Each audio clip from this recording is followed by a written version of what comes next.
हाँ भाई दोस्तों, सभी को राम राम भाई। शुरू करते हैं आज की क्लास। और आज की क्लास में हम जो क्वेश्चन शुरू करने वाले हैं, ये क्वेश्चन है हमारे पास सी प्लस प्लस के। C plus plus programming language, NVS KVS, कोई भी एग्जाम हो, इम्पोर्टेंट है और इससे क्वेश्चंस पूछे जाते हैं।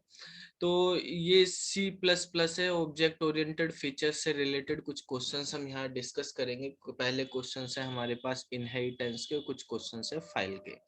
तो वो क्वेश्चन हम यहाँ पे डिस्कस कर रहे हैं क्वेश्चन नंबर 31 से। ये क्वेश्चन आपको सी एस क्रैकर वॉल्यूम 1 में मिल जाएंगे। जो वॉल्यूम 1 वाली बुक है वो सब्जेक्ट वाइज है आपके पास, तो सब्जेक्ट वाइज उसमें यहाँ पे क्वेश्चंस है। तो यहाँ पे 31 नंबर क्वेश्चन का, the derivation of child class from base class is indicated by symbol. यानी आपके पास एक क्लास है, मान लिया ए नाम की कोई क्लास है आपके पास, ठीक है। ए नाम की आपके पास कोई क्लास है। अब क्या करना है आपको, इस क्लास में कुछ मेंबर्स होंगे। मान लिया यहाँ पे कुछ भी मेंबर लिखे हैं। अब एक क्लास है आपके पास बी नाम की, उस बी नाम की क्लास में इस ए नाम की क्लास को इनहेरिट कर रहा है। तो ये कह रहा है derivation of child class from base class. ठीक है, आपको कुछ डेटा चाइल्ड क्लास में डेरिवेट करना, इनहेरिट करना बेस क्लास से, तो कौन सा सिंबल यूज करेंगे। तो आपको पता होगा, अगर तो हम कोलन यूज करते हैं तो इसका मतलब है हमारे पास यहाँ पर ए क्लास प्राइवेटली इनहेरिट हो रही। ए से पहले पब्लिक, प्राइवेट, प्रोटेक्टेड आप लिख सकते हैं। विजिबिलिटी मोड के लिए बाय डिफॉल्ट प्राइवेट होता है, तो ऑप्शन आपका बी हो जाएगा, कोलन। तो कोलन वाला सिंबल हम यूज करेंगे। क्वेश्चन नंबर 32 में कहा है कि when A base class is privately inherited by the derived class.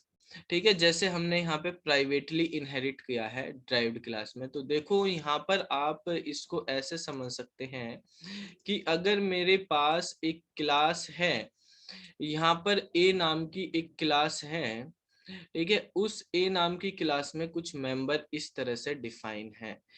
तीन तरह के सेक्शन हम यहाँ पे लेते हैं। एक प्राइवेट सेक्शन है हमारे पास, ठीक है। इसको थोड़ा सा इधर कर देते हैं जिससे हमारे पास क्वेश्चन क्लियरली विजिबल हो। यहाँ तक का है। तो यहाँ पर हम लिखते हैं कि हमारे पास ए नाम की क्लास है। उस क्लास के अंदर तीन तरह के मेंबर्स हैं, उनकी विजिबिलिटी तीन टाइप में। प्राइवेट है, जैसे इंट ए है, ये प्राइवेट है। प्रोटेक्टेड है हमारे पास, वो है हमारे पास इंट बी, ठीक है। एक पब्लिक मेंबर है, ठीक है, जो है हमारे पास इंटीजर में सी। तो ये हमारे पास तीन मेंबर हैं यहाँ पर ए क्लास में। और एक क्लास है हमारे पास बी नाम की क्लास है। इस बी नाम की क्लास के अंदर अपने कुछ मेंबर हैं, प्राइवेट सेक्शन है इसका। और प्राइवेट सेक्शन में इसके कुछ मेंबर हैं, जैसे इंट डी, ठीक है। इसके अंदर प्रोटेक्टेड सेक्शन है, प्रोटेक्टेड सेक्शन के अंदर इसका मेंबर है इंट ई। इसके अंदर हमारे पास यहाँ पे पब्लिक सेक्शन है, पब्लिक सेक्शन में इंट एफ है, ठीक है। इस तरह से ये मेंबर इस क्लास के अंदर हैं। अब ये क्लास बी क्लास क्या कर रही है, इस क्लास को ए क्लास को इनहेरिट कर रही है। तो इनहेरिट करते वक्त प्राइवेटली इनहेरिट कर रही। When A base class is privately inherited हो रही बाय द ड्राइव्ड क्लास, यानी क्लास बी, ठीक है, कोलन ए लिख दिया हमने। ऐसे लिखो या ऐसे लिख सकते हो, क्लास बी कोलन प्राइवेट, ठीक है, ए। तो इस तरह से इनहेरिट हो रही है। तो आपको ये बताना कि ये वाले मेंबर कहां पर जाएंगे जब बी क्लास में होंगे, इनकी पोजीशन किस जगह होगी। तो देखो, प्राइवेट मेंबर इनहेरिट नहीं होते हैं, प्राइवेट मेंबर इनहेरिट नहीं होते, तो ये तो यहाँ कहीं जाएगा ही नहीं। प्रोटेक्टेड मेंबर, अगर आप प्राइवेटली इनहेरिट कर रहे हैं तो प्रोटेक्टेड मेंबर भी सुपर क्लास के सब क्लास में जाके प्राइवेट बन जाते हैं, तो इंट बी यहीं पे आएगा। पब्लिक मेंबर भी प्राइवेटली इनहेरिट करने पे सब क्लास में जाके प्राइवेट ही बन जाते हैं, इंट सी। तो ये दोनों यहाँ पे प्राइवेट सेक्शन में जाएंगे। अगर आप प्राइवेटली इनहेरिट कर रहे हैं तो प्राइवेट सेक्शन में पहुंच जाएंगे। तो यहाँ पर जो है आप आपके पास ऑप्शन है कि protected member of base class become private member of derived class, सही है, प्राइवेट बन गए प्रोटेक्टेड। और public member of base class become private member of derived class, ये भी सही है। ठीक है, पब्लिक भी प्राइवेट बन गए, प्रोटेक्टेड भी, तो दोनों ऑप्शन सही हैं। करेक्ट आंसर हो जाएगा आपका यहाँ पर सी। ठीक है, ये सी हमारे पास यहाँ पे करेक्ट आंसर हो गया है। अब नेक्स्ट क्वेश्चन पे देखते हैं। नेक्स्ट क्वेश्चन हमारे पास 33 है। ये कह रहा inheritance is the principal that, देखो इनहेरिटेंस आनुवंशिकता का नियम है जो हम रियल लाइफ में भी यूज करते हैं, पेरेंट ग्रैंड पेरेंट और चाइल्ड के बीच में रिलेशनशिप बनाते हैं, तो ये जो जनरल लाइफ में हम यूज करते हैं उस एग्जाम्पल पे अप्लाई किया जाता है, उसके बेस पे किया गया है। यानी knowledge of general category can be applied to more specific objects, B वाला आंसर यहाँ पे करेक्ट हो जाएगा। 34 नंबर क्वेश्चन में कहा which of the following is true, A derived class में है मोर देन वन बेस क्लास, यानी हमारे पास एक ड्राइव्ड क्लास है, मान लिया सी नाम है उस क्लास का, इसके पास more than one base class है। ठीक है, यानी ये मल्टीपल क्लास से डेटा को इनहेरिट कर सकती है। तो हो सकता है, बिल्कुल हो सकता है, मल्टीपल इनहेरिटेंस हम यूज करते हैं। ए बेस क्लास में है मोर देन वन ड्राइव्ड क्लास, अब ये कह रहा एक बेस क्लास है और बेस क्लास में हमारे पास ऐसे हायरार्की के अकॉर्डिंग जैसे ट्री बनता है हायरार्किकल इंटरफेस के थ्रू, वो इनहेरिटेंस के थ्रू आप यहाँ पे बी और सी को इनहेरिट कर सकते हो। यानी मोर देन, जावा में तो मल्टीपल इनहेरिटेंस नहीं होता, लेकिन जो है सी प्लस प्लस में मल्टीपल भी होता है हायरार्किकल भी होता है, दोनों तरह के इनहेरिटेंस होते हैं, तो दोनों पॉसिबिलिटीज है यहाँ पे, इसका आंसर भी सी हो जाएगा। ठीक है, क्वेश्चन नंबर 34 का भी आंसर सी है। क्वेश्चन नंबर 35 पे चलते हैं। क्वेश्चन नंबर 35 में कहा गया है कि when a class serve as a base class to other, अगर कोई class as a base class use कर रहे यानी एज ए सुपर क्लास आप यूज कर रहे, तो उसके सारे मेंबर इनहेरिट हो जाएंगे क्या? अभी हमने 32 नंबर क्वेश्चन में कहा था कि प्राइवेट मेंबर इनहेरिट नहीं होते, प्रोटेक्टेड और पब्लिक हो जाते हैं।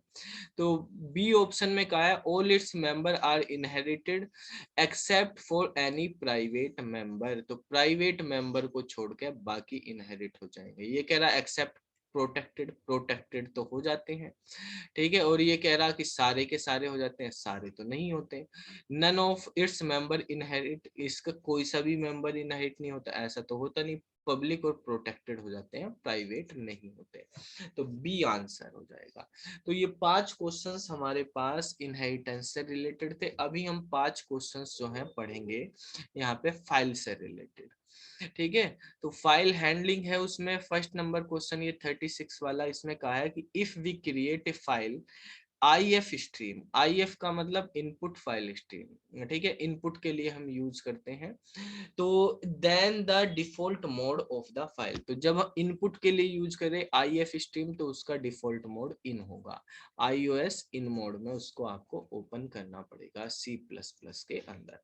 ठीक है, क्वेश्चन नंबर 36 नंबर में कहा है, 36 हो गया, 37 में कहा है कि to perform file input output operation, अगर फाइल पे आपको इनपुट आउटपुट ऑपरेशन परफॉर्म करनी तो आप कौन सी हेडर फाइल यूज करते हैं? ये IF स्ट्रीम और OF स्ट्रीम क्लासेस हैं। ठीक है, इनके हम ऑब्जेक्ट बनाते हैं और ऑब्जेक्ट बना के फाइल ओपन करते हैं, हेडर फाइल है यहाँ पे F स्ट्रीम, फाइल स्ट्रीम होती है, इससे हम इनपुट और आउटपुट दोनों के ऑपरेशन परफॉर्म कर सकते हैं। ये कह रहा है to create a output stream we must declare the stream to be of class, अगर आपको आउटपुट स्ट्रीम बनानी है तो आपको किस क्लास का ऑब्जेक्ट बनाना पड़ेगा? तो OF स्ट्रीम का बनाना पड़ेगा। तो OF स्ट्रीम जो है हमारे पास यहाँ पे यूज होगी, इनपुट के लिए IF स्ट्रीम यूज होती है, तो ए आंसर हो जाएगा 38 का। 39 क्वेश्चन पे आते हैं। 39 क्वेश्चन में कहा है कि which of the following is not a file opening mode, इनमें से कौन सा फाइल ओपनिंग मोड नहीं है?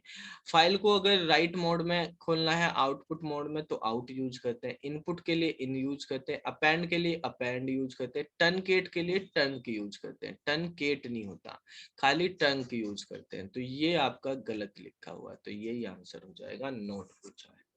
ठीक है। क्वेश्चन नंबर 40 में कहा है कि is the return type of is open function. जो इज ओपन फंक्शन है उसका रिटर्न टाइप क्या होता है इज ओपन फंक्शन का। तो इज ओपन लिखा है, जब इज आ रहा तो इज का मतलब वो ट्रू या फॉल्स में बताएगा आंसर, हाँ या ना में बताएगा। जब इज में क्वेश्चन पूछा, इंटरोगेटिव क्वेश्चन हो गया, ठीक है, तो मतलब बूलियन आंसर होगा। सिंपल सी बात है, कॉमन सेंस की यहाँ पर। तो इज ओपन फंक्शन का रिटर्न टाइप बूल होता है। तो ये हमारे पास कुछ क्वेश्चन थे सी प्लस प्लस के। बाकी क्वेश्चंस हम अगली वीडियो में डिस्कस करते हैं। आपको इन क्वेश्चन से रिलेटेड कुछ डाउट हो आप कमेंट कर सकते हैं, अच्छी लगे हो तो आप लाइक कर सकते हैं। फिर मिलते हैं अगली वीडियो में, तब तक के लिए बाय बाय।